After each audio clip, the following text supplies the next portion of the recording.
is our duty, and also ಈ ವಿಷಯದಲ್ಲಿ I stand with Darshan sir because so ಇಡೀ entire ಟೀಮ್ಗೆ all the very best. ದಯವಿಟ್ಟು ಎಲ್ಲರೂ ಬಂದು ಚಿತ್ರ ನೋಡಿ ಅಂತ ರಿಕ್ವೆಸ್ಟ್ ಮಾಡ್ತೀನಿ. Thank you so much. ಜಯ ಆಂಜನೇಯ. ಸೋಷಿಯಲ್ ಮೀಡಿಯಾ ವಿಚಾರಕ್ಕೆ ಸಂಬಂಧಪಟ್ಟಾಗೆ ದೊಡ್ಡ ಮಟ್ಟದ ಚರ್ಚೆಗಳಾಗ್ತಿದ್ದಾವೆ. ನೀವು ಕೂಡ ತುಂಬಾ ಅಂದ್ರೆ ಸ್ಟಾರ್ ನಟರ ಫ್ಯಾನ್ಸ್ಗಳಿಂದ ಮೆಸೇಜಸ್ ನೀವು ಕೂಡ ನೋಡಿದ್ರಿ, ನೀವು ಟ್ರೋಲ್ ಆಗಿದ್ರಿ, ಫೇಸ್ ಮಾಡಿದ್ರಿ, ನೀವು ಕೂಡ ಫೇಸ್ ಮಾಡಿದ್ರಿ. ಮಾನಸಿಕವಾಗಿ ಹಿಂಸೆ ಆಗುತ್ತೆ ಸರ್, ಅದು ಏನು ಹೇಳ್ತೀರಾ ಸರ್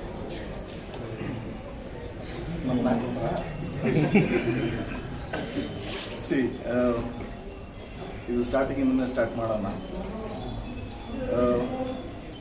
ರಮ್ಯಾ ಮ್ಯಾಮ್ ಅವ್ರ ಒಪಿನಿಯನ್ನ ಸೋಷಿಯಲ್ ಮೀಡಿಯಾನೇ ಹೇಳಿದ್ರು. ಸೊ ಅದಾದಮೇಲೆ ಕಮೆಂಟ್ಸ್ಗಳು ಸ್ಟಾರ್ಟ್ ಆಯಿತು. ಆ್ಯಂಡ್ ಮ್ಯಾಮ್ ಹೇಳ್ದಂಗೆ ತುಂಬ ವಲ್ಗರಾಗಿ ಮೆಸೇಜ್ ಮಾಡಿದ್ರು ಅಂತ ಹೇಳಿದ್ರು.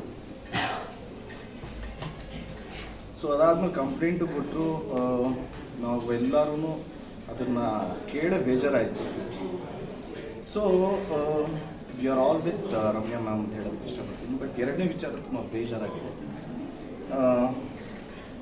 ನಮ್ಮ ಪ್ರಥಮ್ ಸರ್ ಆ್ಯಂಡ್ ಅವ್ರ ಬಿಹೇವಿಯರ್ ಈ ವಿಷಯದಲ್ಲಿ ಜೆನ್ಯೂನಾಗಿ it is our duty, and also ಈ ವಿಷಯದಲ್ಲಿ I stand with Darshan sir because 3 ವಿಷಯ ಇದೆ. ಫಸ್ಟ್ ಒಂದು ಪ್ರಥಮ್ ಸರ್ಗೆ ಯಾರು ಮಚ್ಚಿಟ್ಟು ಹಾಗೆ ಟ್ಯಾಗ್ ತೋರಿಸಿದ್ರು, ಏನೋ ಥ್ರೆಟ್ ಮಾಡಿದ್ರು ಅಂತ ಹೇಳಿದ್ರು. ಎಲ್ರಿಗೂ ಅವರೇ ಹೇಳಿರೋದು. ಅದಾದಮೇಲೆ ಅವ್ರು ಯಾರಿಗೂ ಸಪೋಸ್ಡ್ ಎಲ್ಲ ಅವರೇ ಹೇಳಿರೋದನ್ನೇ. ಕಾನೂನವ್ರು ಫೋನ್ ಮಾಡಿದ್ರು, ಕಂಪ್ಲೇಂಟ್ ಕೊಡಬೇಡ ಅಂತ ಹೇಳಿದ್ರು.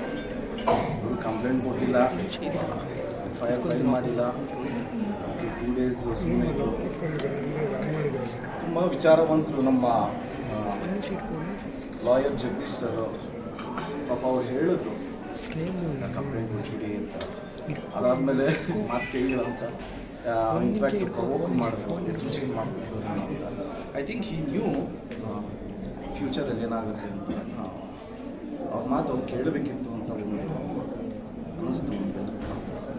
ಸೊ ಅದಾದಮೇಲೆ ತುಂಬ ಅಬ್ಯೂಸಿವ್ ಆಗಿ, ತುಂಬ ರೆಸ್ಪೆಕ್ಟ್ ಇಲ್ಲದೆ, ಅದೇನೋ ಚಿಟ್ಕೆಲ್ಲ ಹೊಡ್ಕೊಂಡು ಬಿಕ್ಕು ಅದು ಇದು ಇಟ್ ವಾಸ್ ನಾಟ್ ನೆಸೆಸರಿ ಅಂತ ಅನಿಸುತ್ತೆ. ಸಿ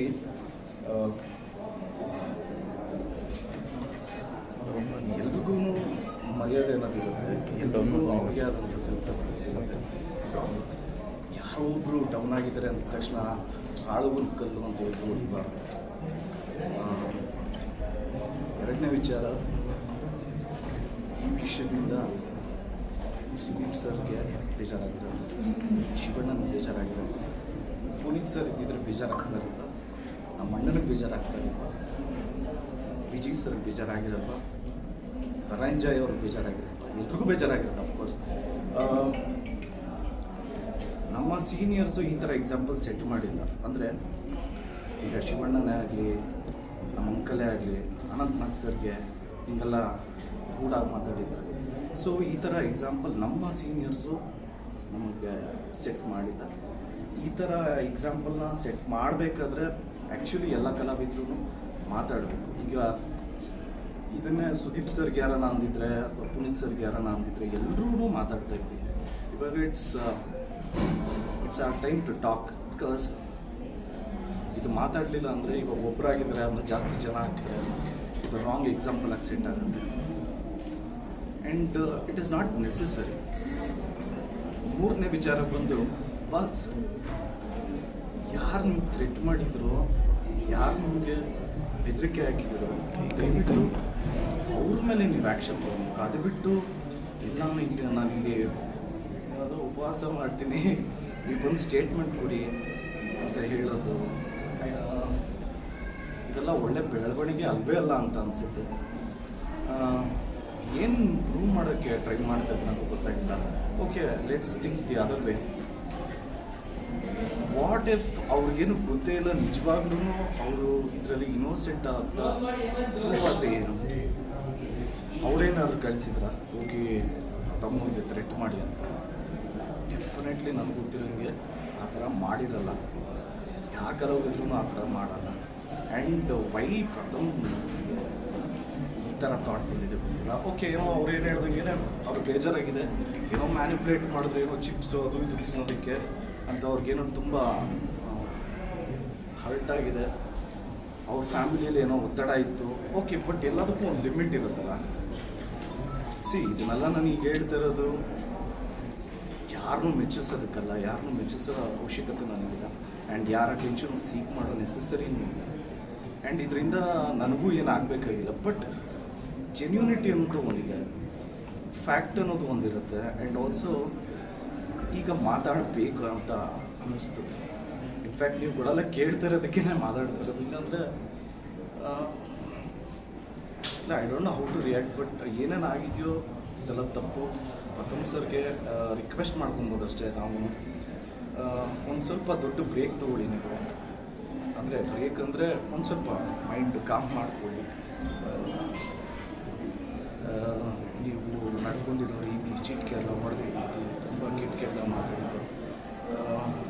ಅವ್ರಿಗೂ ಫ್ಯಾಮಿಲಿ ಇರುತ್ತೆ, ಎಸ್ಪೆಷಲಿ ಅವ್ರ ಮಗನೂ ಟೀನೇಜರು. ಪ್ರತಿ ಫ್ಯಾಮಿಲಿಯಲ್ಲೂ ತಂದೆನೇ ಸ್ಟಾರು ಅದು ಇದೆಲ್ಲ ಬಿಟ್ಬಿಡಲ್ಲ. ಎಲ್ಲ ಮಕ್ಳಿಗೂ ಅವ್ರ ತಂದೆನೇ ಫಸ್ಟ್ ಹೀರೋ. ಸೊ ಆ ಹೀರೋ ಬಯಸ್ಕೊತಾ ಇದ್ದಾರೆ ಅಂತ ಟಿ ವಿಯಲ್ಲಿ ಅವ್ರ ಮಗ ನೋಡಿದಾಗ ನಿಜವಾಗ್ಲೂ ಯಾರಿಗೇ ಆಗಲಿ ಎಲ್ಲ ಫ್ಯಾಮಿಲಿಗೂ ಹರ್ಟ್ ಆಗುತ್ತೆ. I don't think he should have done this. Everything is blown out of proportion ಅಂತ ಅನಿಸುತ್ತೆ. ಏನೇನಾಯಿತು ನಿಜವಾಗ್ಲೂ ಇದೆಲ್ಲ ಆಗಬಾರ್ದಾಗಿತ್ತು. ಆ್ಯಂಡ್ ಐ ಆಮ್ ಸರ್ಪ್ರೈಸ್ಡ್ ಯಾರು ಇದ್ರ ಬಗ್ಗೆ ಮಾತಾಡ್ತಾ ಇಲ್ಲ ಅನ್ನೋದು ನಿಜವಾಗ್ಲೂ it is a surprise. And ಆಗಲೇ ಹೇಳ್ದಂಗೆ ಸತ್ಯವಾಗ್ಲೂ ನನಗೆ ಇದರಿಂದ ಯಾರ ಮೆಚ್ಚುಗೆನೂ ಬೇಕಾಗಿಲ್ಲ. And I am being myself, I am real and ಜೆನ್ಯೂನಾಗಿ ಹೇಳ್ತಾ ಇದ್ದೀನಿ. What is done is wrong. ಸ್ವಲ್ಪ ಒಂದು ನೀವೇನು ಸಿನಿಮಾ ಇಂಡಸ್ಟ್ರಿ ಬಿಟ್ಬಿಡ್ತೀನಿ, ನಾಟ್ ನೆಸೆಸರಿ. ಸಿನಿಮಾ ಇಂಡಸ್ಟ್ರಿ ಬಿಟ್ಬಿಡಿ ಅಂತ ಯಾರೂ ಹೇಳಿಲ್ಲ. ನೀವೇನೋ ಏನೋ ಮೂವಿ ಮಾಡ್ತಾ ಇದ್ದೀರಲ್ಲ, ಅದಕ್ಕೂ ಒಳ್ಳೆಯದಾಗಲಿ, all the very best. But ನೀವೇನು ಕನ್ಕ್ಲೂಷನ್ಗೆ ಬಂದಿದ್ದೀರೋ ತನಿಖೆ ಆಗಲಿ. ಇನ್ಸ್ಪೆಕ್ಟರ್ ಬೈಯೋದು, ಓದಿ ವಿದ್ಯಾವಂತರು ಸ್ಥಾನದಲ್ಲಿದ್ದಾರೆ ಅಂದಾಗ ಕಿಟಕಿಯಿಂದ ಬೈಯೋದು ಅದೆಲ್ಲ ನಾನು ನೋಡಿದೆ. Not at all necessary. And thank you so much sir. ಈಗ ಇದಕ್ಕಿಂತ ಜಾಸ್ತಿ ಇದಕ್ಕೆ ಫ್ಯಾನ್ಸು ಅಥವಾ ಬೇರೆ ಯಾರೋ ಕಮೆಂಟ್ ಮಾಡ್ತಿದ್ದಾರೋ ಅಥವಾ ಟ್ರೋಲ್ ಮಾಡ್ತಿದ್ದಾರೋ ಅನ್ನೋದಾದರೆ, ದರ್ಶನ್ ಆಗಿ ಇಲ್ಲ ನೀವೊಬ್ಬರು ಆ್ಯಕ್ಟರ್ ಆಗಿ ಸ್ಟಾರ್ ಹೀರೋ ಆಗಿ ಯಾರು ಮಾಡಬೇಡ್ರಪ್ಪ, ಹಿಂಗೆ ನನ್ನ ಫ್ಯಾನ್ಸ್ ಆಗಿರ್ಬೋದು, ಬೇರೆ ಯಾರೋ ಆಗಿರ್ಬೋದು, ಈ ಥರದ್ದು ಮಾಡೋಂಗಿಲ್ಲ, ಹೆಣ್ಮಕ್ಳ ಬಗ್ಗೆ ಮಾತಾಡೋಂಗಿಲ್ಲ ಅಂತ ಹೇಳ್ಬೋದಾಗಿತ್ತ ದರ್ಶನ್ ಅವರಾಗಲಿ ಯಾರೇ ಆಗಲಿ, ಅದು ಮಾಡಲಿಲ್ವಾ ಅಂತ? ನಾನು ಇಲ್ಲಿ ಯಾರು ಮುಗಿಸೋಲ್ಲ. ನಾನು ಯಾರು ಅಂದರೆ ನಾನು ಯಾರು ಬದಲು ಮಾತಾಡೋಕ್ಕೂ ಕೊಡೋದಿಲ್ಲ. ಅವ್ರವ್ರ ವಿಷಯ ಅವ್ರವರೇ ಮಾತಾಡೋದು. ಬಟ್ ಟೋಟ್ಯಾಲಿಟಿ ಅಂತ ಬಂದಾಗ ಎಲ್ಲ ಆ್ಯಕ್ಟ್ರಸ್ ಜವಾಬ್ದಾರಿ ಅದು. ಡೆಫಿನೆಟ್ಲಿ ಪುನೀತ್ ಸರ್ ಇದ್ದಿದ್ರೆ ಬೇಜಾರಾಗ್ತಾರೆ ಇಲ್ವಾ?